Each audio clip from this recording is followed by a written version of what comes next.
और सीधे हम आपको ले चलते हैं, निशिकांत दुबे संबोधन दे रहे हैं। इसके पहले कई एक मीडिया हाउस में चला कि कितनी बार देहादराई से किस तरह के प्रश्न पूछे गए, उन्होंने किसका जवाब दिया, किसका जवाब नहीं दिया। और जिस एक्यूज्ड को विटनेस के तौर पर तो मैं गया और देहादराई गए, लेकिन एक्यूज्ड के तौर पर महुआ मैत्रा वहाँ गई सांसद, लेकिन वो खुलेआम इंटरव्यू देती रही और खुलेआम इंटरव्यू में वो कोट करती रही कि कमेटी ऑफ एथिक्स के अंदर क्या हुआ। अब सही है या गलत है, लेकिन उन्होंने जनता के बीच में एक गलत नैरेटिव बनाने का प्रयास किया। और आज जो कुछ भी हुआ, ये संसदीय इतिहास का सबसे काला दिन है। ये मुझे याद आ रहा है कि कांग्रेस और उसके समर्थित दल डेमोक्रेसी में कैसा विश्वास करते हैं। यदि आपको ध्यान हो तो 2G में जब public accounts committee doctor Murli Manohar Joshi ji के नेतृत्व में रिपोर्ट एडॉप्ट करना चाहती थी, तो यही कांग्रेस के सारे सांसद टेबल को तोड़ दिए, नाचने लगे, फाड़ दिया कमेटी के अंदर। और डॉक्टर मुरली मनोहर जोशी जैसे बुजुर्ग आदमी का, सम्मानित आदमी का, एक मजे हुए पॉलिटिशियन का जो है कांग्रेस ने अपमान किया। 2G की रिपोर्ट उन्होंने PSC की नहीं आने दी आज तक। ठीक आज जो कुछ भी हुआ उसी तरह से, चूंकि एक अनुसूचित जाति से आने वाला व्यक्ति एथिक्स कमेटी का चेयरमैन कैसे हो गया। विनोद सोनकर जी अनुसूचित जाति के हैं और वो एथिक्स कमेटी के चेयरमैन कैसे हो गए, ये उन लोगों को पच नहीं रहा है और उनके खिलाफ अनर्गल बयानबाजी हुई। इसमें क्या है रीज़न, जो उन्होंने कहा वो मैं बता रहा हूँ, और जो बातें मीडिया से छनकर आई हैं। सवाल क्या था, मेरा पत्र क्या है, देहादराई का पत्र क्या है, और सवाल एथिक्स कमेटी के सामने क्या है। सबसे पहला सवाल ये है कि हम मेंबर ऑफ पार्लियामेंट है, अभी जहां मैं प्रेस को संबोधित कर रहा हूं, ये घर मेरा नहीं है। इस घर में मैं किराया देता हूं। इस मकान का किराया भारत सरकार लेती है, हाउसिंग कमेटी लेती है, लोकसभा लेती है, और जो इस टेबल कुर्सी पर मैं बैठा हुआ हूं, ये भी किराए का ही। जिस दिन मैं यहाँ सांसद नहीं रहूँगा या जिस दिन ये मकान का अलॉटमेंट मेरा चेंज हो जाएगा, उस दिन ये जितने मकान है, जितने आपको चीज़ें लगी हुई हैं, ये सब भारत सरकार का है। उसी तरह से जब हम मेंबर ऑफ पार्लियामेंट होते हैं तो mail ID, portal, intranet, internet, ये सब जो है वो संसद का है, उसका अधिकार संसद का है और उसको मेंटेन NIC करता है। वो संपत्ति उनकी है, वो मालिक वो है। 2014 से इस देश में ईमेल की पॉलिसी है, 2014 से इस देश में पासवर्ड की पॉलिसी है। ईमेल और पासवर्ड की पॉलिसी यदि 2014 से पूरे देश भर में है, NIC की ये पॉलिसी है, भारत सरकार की ये पॉलिसी है, या किसी भी ऑर्गेनाइजेशन की पॉलिसी है, यदि उसको किसी संबंधित सांसद ने नहीं पढ़ा तो इसका मतलब उसका गुनाह तो कम नहीं हो गया ना। इसमें प्रश्न ये था कि वो ईमेल आईडी और पासवर्ड उन्होंने दुबई में अपने किसी बिजनेसमैन दोस्त को दिया। उन्होंने अपनी प्रेस कॉन्फ्रेंस में खुद ही इस चीज़ को स्वीकार कर लिया कि हाँ हमने दिया। फिर वो कह रही हैं कि ये कौन सी पॉलिसी है। तो मैंने आपको कहा कि 2014 की पॉलिसी है, जो ईमेल की पॉलिसी है, जो पासवर्ड की पॉलिसी है। तो एथिक्स कमेटी के सामने ये बड़ा सवाल था।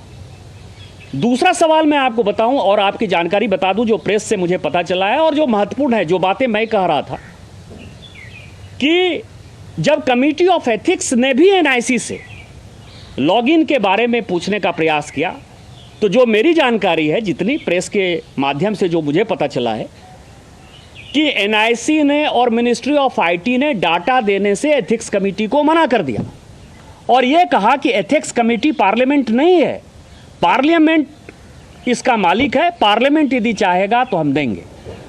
एथिक्स कमेटी सेक्रेटरी जनरल के पास गई, लोकसभा अध्यक्ष के पास गई, और उसके बाद जो है NIC ने वो पूरा का पूरा डाटा कमेटी ऑफ एथिक्स को दिया, जो अखबार में छपा है। ये मेरी बात नहीं कहिएगा कि मैं कमेटी के बारे में कोई जानकारी है मुझे।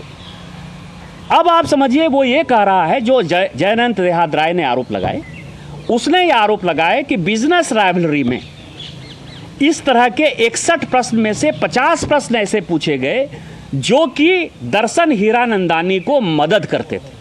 और उसमें एक घटना मैं यार बता दूं, और ये घटना का एथिक्स कमेटी से कोई लेना देना नहीं है। आपको ध्यान हो कि डाटा प्रोटेक्शन बिल भारत सरकार ने इंट्रोड्यूस किया और उसको ज्वाइंट पार्लियामेंट्री कमेटी, जिसको कि तत्कालीन अब तो मंत्री हैं मीनाक्षी लेखी जी, इस डाटा प्रोटेक्शन कमेटी की अध्यक्ष बनी। उसमें तृणमूल कांग्रेस ने अपने सांसद के तौर पर सौगत राय को इलेक्ट किया। और वो कमेटी इलेक्शन जो है वो लोकसभा करती है, उसमें नाम गिने जाते हैं कि इसके ये मेंबर है, इसके ये मेंबर हैं, और मोर और लेस समझिए कि वो सिलेक्शन नहीं है, वो इलेक्शन है।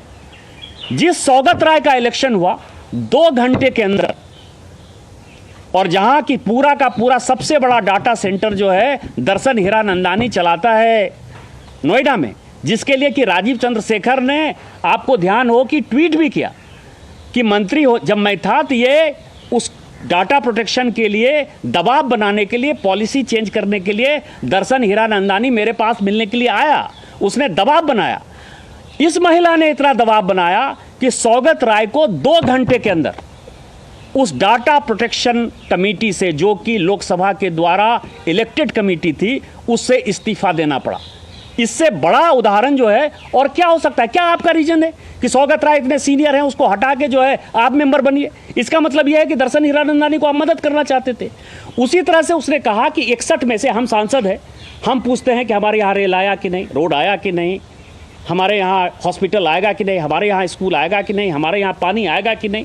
मैक्सिमम जो, यदि मैंने सवाल 400-500 पूछे होंगे तो मैं दावे के साथ कह सकता हूँ कि उसमें 99% सवाल जो है मेरे कॉन्स्टिट्यूएंसी के होंगे या मेरे राज्य के होंगे।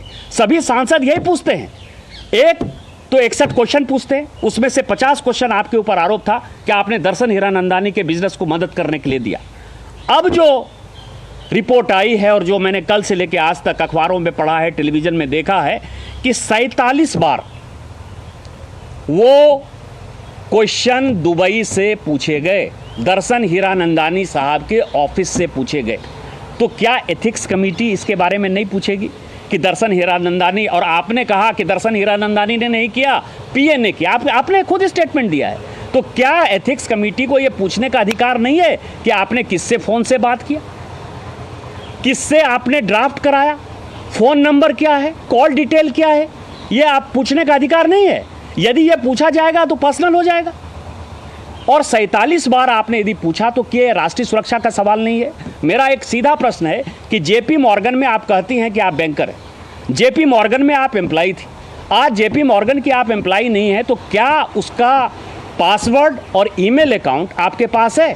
यदि जेपी मॉर्गन का पासवर्ड और ईमेल अकाउंट आपके पास नहीं है, इसका मतलब यह है कि जिस ऑर्गेनाइजेशन का है उस ऑर्गेनाइजेशन को जब आप छोड़ने लगते हैं या उस ऑर्गेनाइजेशन का उपयोग करने के लिए जब तक उसके मालिक से परमिशन नहीं लेते हैं तब तक आपको नहीं करना था। यह राष्ट्रीय सुरक्षा का सबसे बड़ा सवाल इसलिए है कि एनआईसी ही एक ऐसा संस्था है जिस पर कि केवल हम सांसदों का ही मेल आईडी और इंट्रानेट नहीं है, पूरी की पूरी भारत सरकार, चाहे वो डिफेंस मंत्रालय हो, चाहे गृह मंत्रालय हो, चाहे आरएडब्ल्यू हो, चाहे आईबी हो, चाहे पीएमओ हो, चाहे भारत सरकार का कोई भी मंत्रालय हो, वो सारे, चाहे सीबीआई हो, चाहे ईडी हो, सब एनआईसी के ही नेट पर हैं। और यदि एनआईसी का नेट कॉम्प्रोमाइज हुआ तो इसमें राष्ट्रीय सुरक्षा का सवाल आया कि नहीं आया? दर्शन हीरानंदानी को यदि आपने खुलेआम कहा या उनके पीए को दे दिया तो क्या आपने कुछ पैसे के लिए अपने जमीर को बेचा कि नहीं, राष्ट्रीय सुरक्षा को गिरवी रखा कि नहीं रखा? ये सवाल यदि एथिक्स कमेटी पूछती है तो क्यों नहीं आप उसको व्यक्तिगत करते हैं? क्यों आप व्यक्तिगत करते हैं? दूसरा सवाल ये था कि आपने खुद ही कहा कि मुझे स्कार्फ दिया, एरमिस का स्कार्फ दिया, और 4 बार या 5 बार बॉबी ब्राउन का जो है मैंने लिपस्टिक जो है मंगवाया होगा। आपसे किसी ने पूछा नहीं। आप महिला हैं, महिला होने के नाते हम आपका सम्मान करते हैं और महिलाओं के बारे में हमेशा आदमी को पॉजिटिव होना चाहिए, पॉजिटिव बातें करनी चाहिए। लेकिन इसी पार्लियामेंट में 10,000 रुपया लेने के लिए भी सांसद निष्कासित हो चुके हैं। बॉबी ब्राउन यदि आपको दिया नहीं उसने गिफ्ट, आपने उससे मंगवाया, और वो आपका मित्र जो है किसी व्यक्तिगत चीज़ों के कारण नहीं है। आज मैं यदि सांसद हूं तो ये घर मेरा है, यदि कमेटी का मैं मेंबर हूं तो वहां लोगों को डिपोजिशन के समय मैं अधिकारियों से मिलता हूं, मैं प्राइवेट लोगों से मिलता हूं, मैं फिक्की सीआईए के लोगों से मिलता हूं। इसका मतलब ये नहीं है कि उससे मेरी दोस्ती हो गई। दर्शन हीरानंदानी ने अपने हलफनामे में, जिसको कि एक्सटर्नल अफेयर्स मिनिस्ट्री ने कहा कि उसके सामने कहा गया, उसने साफ कहा है कि महुआ मैत्रा से उनकी पहली मुलाकात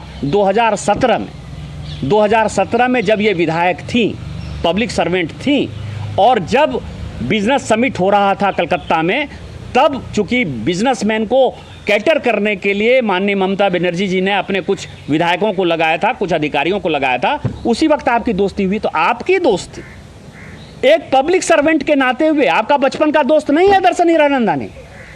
आपको यह समझना चाहिए कि विधायक हो या सांसद हो, उसके आधार पर हुआ। और आपने यदि उसको मंगाया तो एक बॉबी ब्राउन का जो कीमत है, बेस प्राइस यदि है तो 4,000 है। यदि चार बार आपने मंगा लिया तो 16,000 रुपया तो आपने ले ही लिया। और 5,000 से ज़्यादा यदि आप गिफ्ट लेते हैं पब्लिक सर्वेंट के नाते तो आपको रिपोर्ट करना पड़ता है।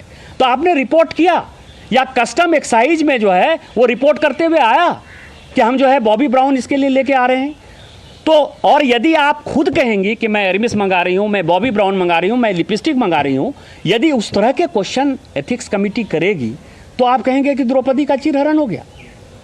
तीसरा सवाल जो है कि दर्शन हीरानंदानी ने अपने हलफनामा में, जो हलफनामा पब्लिकली उसने टाइम्स नाउ के इंटरव्यू में कहा कि उसने 3 जगह इस पेपर को भेजा है, एक कमेटी ऑफ एथिक्स को दिया है, एक सीबीआई को दिया है और एक निशिकांत दुबे को दिया है। तो स्वाभाविक है कि मेरे पास है।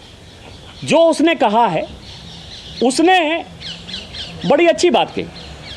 उसने कहा कि मैंने इसके ट्रैवल एक्सपेंस दिए, मैंने इनको बड़े बड़े गिफ्ट दिए, ये उन्होंने खुद कहा है। मतलब जो पत्र उन्होंने भेजा है उसमें उन्होंने कहा है कि चाहे डोमेस्टिक ट्रैवल हो, चाहे इंटरनेशनल ट्रैवल हो, चाहे बरलूती का सवाल हो, चाहे गुच्ची का सवाल हो, चाहे एलवी का सवाल हो, सब दिया है। तो कमेटी क्यों नहीं पूछेगी कि 25 लाख का यदि आप रोलेक्स वॉच पहन रही हैं तो पूछा जाएगा ना कि इसका बिल आपके पास है कि नहीं। यदि 2.5 लाख 3 लाख का आप गॉगल्स लगा रही हैं तो आपने खुद ही लिपस्टिक से इसको शुरू किया, तो कमेटी उसको कुछ क्यों नहीं पूछेगी। बरलूती का बैग कहाँ है, अर्मिस का कहाँ बैग है, ये तो कमेटी पूछेगी। दूसरा सवाल ये है कि 2019 में सांसद बनने के बाद से लेके आज तक आपने 14 बार विदेश की यात्रा की। ये आप ये समझिए कि डेट वाइज है। आप यूएस गई हैं, आप यूके गई हैं, आप यूएई गई हैं, आप फ्रांस गई हैं। तो जब इतनी बार आप गई हैं तो इनकम टैक्स आप कितना पे करती हैं, ये निश्चित तौर पर कमेटी पूछेगी। दूसरा, जब दर्शन हीरानंदानी ये कह रहा है कि हम इसके डोमेस्टिक और इंटरनेशनल दोनों ट्रैवल को हम स्पॉन्सर किए हुए हैं, उसने होटल बिल भी दिया हुआ है, एक ट्रैवल का बिल भी दिया हुआ है कमेटी ऑफ एथिक्स को। तो आप ये समझिए इसके आधार पर आपसे पूछा जाएगा कि नहीं कि आपने ये अपने इनकम टैक्स यदि आपका नहीं है तो आपने किस आधार पर ये दौरा किया, किस आधार पर इसका टिकट कटाया, किस आधार पर आप होटल में रही, कौन आपको गाड़ी भेजता था, वहाँ जो आप एक्सपेंस करते थे आपने यहाँ से। नियम है कि साल में हम लोग जो है 8,000 से ज़्यादा डॉलर नहीं खर्चा कर सकते, और यदि आप विदेश जाते हैं तो उसी 8,000 में आपको 3 बार 4 बार जितना जाना है एक इंडिविजुअल आदमी वही जा सकता है। तो डॉलर खरीदने के लिए आपने अपना पैसा उपयोग किया होगा ना, कि नहीं किया होगा। तो डॉलर उपयोग करेंगे तो वो भी आपके पासपोर्ट में लिखता है कि इतना डॉलर हमने लिया, कि जिस ट्रैवल कंपनी से आप गई होंगी तो वो मांगा जाएगा। इस तरह से ये 3-4 ऐसे प्रश्न थे जिसके बारे में कि पूछे गए 47 बार आप, और जितने क्वेश्चन पूछे गए 47 बार, क्योंकि किस तारीख को वो मेल आईडी लॉक इन हुआ, किस तारीख को कौन से क्वेश्चन पूछे गए, वो 47 के 47 क्वेश्चन ऐसे थे जो दर्शन हीरानंदानी को ही फ़ायदा पहुंचा रहे थे, और जिसके आधार पर एक बिजनेसमैन को फ़ायदा पहुंचाने के लिए आपने एक टारगेट फिक्स कर लिया कि दुनिया के जो सबसे महत्वपूर्ण, मजबूत, सबसे लोकप्रिय नेता हैं मोदी जी को, उसके आधार पर जो है आप नाटक के तौर पर पार्लियामेंट में बोलते रहें और उनको अटैक करते रहें, जिससे कि आपको माइलेज मिलता रहे, सोशल मीडिया आपको माइलेज देती रहे। आज वो फायर ब्रांड जो आदमी है, वो चूहा जो हमारे यहाँ होता है, चूहा बनकर अपोजिशन के सारे सांसदों के साथ निकली है। और जो कुछ भी एविडेंस हमने दिए हैं, देहाद राय ने दिए हैं, दर्शन हीरानंदानी ने दिए हैं, मिनिस्ट्री ऑफ आईटी ने, मिनिस्ट्री ऑफ होम अफेयर्स ने और एक्सटर्नल अफेयर्स ने दिया है। दुनिया की कोई ताकत महुआ मैत्रा को नहीं बचा सकती और सांसद होने के नाते हमारा सर जो है झुका हुआ है। हम दुखी हैं और दुखी ये हैं कि हम इस संसद के सदस्य हैं जहां कि पैसे लेकर प्रश्न पूछे जा रहे हैं। हम उस संसद के सदस्य हैं जहां कि इस तरह के भ्रष्ट और करप्ट आदमी को, करप्ट सांसद को जो है अपोजिशन मदद करने की कोशिश कर रहा है। हम राहुल गांधी जी से इसीलिए प्रश्न पूछना चाहते हैं कि आपके सांसद उत्तम कुमार रेड्डी, जिनका तेलंगाना में चुनाव है, आपको इतना बड़ा समझ में आ रहा है कि आप भ्रष्टाचार के खिलाफ कहते हो कि बीआरएस के खिलाफ लड़ रहे हैं, आप उस सांसद को एक भ्रष्टाचार, जिसको कि तृणमूल कांग्रेस तक मदद नहीं कर रही है, उस भ्रष्टाचारी सांसद को, जिसने कि पूरे संसदीय इतिहास में सारे सांसदों का सर शर्म से झुका दिया, उसके मदद के लिए आप खड़े हुए हो। मदद करने से कुछ नहीं होता है। ये पार्लियामेंट नियम कानून कायदे से चलता है और एक समय ऐसा आएगा कि इथिक्स कमेटी एक अच्छा निर्णय लेगी और ऐसा निर्णय लेगी जिससे कि आने वाले भविष्य में कोई भी सांसद इस तरह संसदीय कार्य में किसी भी बिजनेसमैन का जो है उपयोग नहीं कर पाएगी। दो चीजें हैं। महुआ मोइत्रा ने ये बोला कि उनसे फिल्दी सवाल पूछे गए, अनैतिक सवाल पूछे गए, और दानिश अली ने एक बात बड़ी बोली कि द्रौपदी का चीरहरण हुआ है। देखिए, महिला हैं, शब्दों की मर्यादा उनके पास। मैंने आपको कहा कि जब आप खुद ही कहोगे, आपसे लिपस्टिक के बारे में किसने पूछा? आप तो खुद ही कह रहे हो ना कि बॉबी ब्राउन हम मंगा रहे हैं। आप खुद ही पूरे देश को कह रहे हो ना, एरमिस का स्कार्फ जो है कोई आपको दे रहा है, तो फिल्दी कौन सा सवाल है? यदि लोगों ने आपसे पूछ लिया होगा कि उसकी कीमत क्या है, तो ये फिल्दी सवाल हो गए। द्रौपदी का चीरहरण हो गया। आप तो खुद ही चिल्ला चिल्ला के बोल रहे हो। आज भी आप समझिए कि जिस बैग के लिए महंगाई का भाषण देते हुए काकोली घोष दस्तीदार जब महंगाई के बारे में बोल रही हैं, आप अपना एलवी का बैग, क्योंकि 2 लाख 2.5 लाख का बैग है, उसको नीचे छुपा रही हो। तो आप तो खुद ही जब लोगों के सामने लाती हो कि हम एलवी लेकर आ रहे हैं, हम टॉम फोर्ड लेके जा रहे हैं, हम फेरोगामा का जूता पहन रहे हैं, जब आप खुद ही इस तरह का करते हो, डिजाइनर जो है 1.5 लाख 2 लाख की साड़ी आप पहन रहे हो, तो स्वाभाविक है कि क्वेश्चन लोग पूछेंगे उसके ऊपर। इसमें फिल्दी सवाल क्या है? हमारी जो लाइफ स्टाइल है, यदि मैं आईफोन लेके चलता हूँ तो क्वेश्चन होगा ना। निशिकांत जी, महुआ मोइत्रा अब तक ये कह रही हैं कि जितने भी एलिगेशंस लगे हैं, चाहे दर्शन हिरनंदानी का एफिडेविट का भी उन्होंने कहा है, वो ये कह रहे हैं कि वो कैश की बात कहीं नहीं करते हैं। आप ये कह रहे हैं कि कैश फॉर क्वेरी का ये पूरा मामला है, तो आखिरकार कैश फॉर क्वेरी कैसे है? वो ये कहते हैं दर्शन हीरानंदानी ने कैश की बात कहीं नहीं कही, और गिफ्ट के बारे में तो उन्होंने कहा ही है। कैश फॉर क्वेरी कैसे है? देखिए, ये लोग अंग्रेजी बहुत ज़्यादा समझते हैं, मैं अंग्रेजी कम समझता हूँ। झारखंड का सांसद हूँ, तो स्वाभाविक है कि हम लोग बहुत ही दकियानूसी जगह से हैं। जो ट्रैवल एक्सपेंसेस है, ट्रैवल एक्सपेंसेस वो हमेशा कैश ही माना जाता है। और दर्शन हीरानंदानी ने अपने हलफनामा में, जो कि उन्होंने कॉन्सुलेट जनरल को दिया है, उसमें ट्रैवल एक्सपेंसेस की बात उसने डोमेस्टिक और इंटरनेशनल बहुत ही स्पेसिफिक कही है। मेरा आग्रह होगा, विनम्र आग्रह होगा, जो लोग इसके ऊपर बहस करना चाहते हैं वो दर्शन हीरानंदानी का वो हलफनामा पढ़ लें, शायद उनके प्रश्न का जवाब मिल जाए। बीजेपी सांसद निशिकांत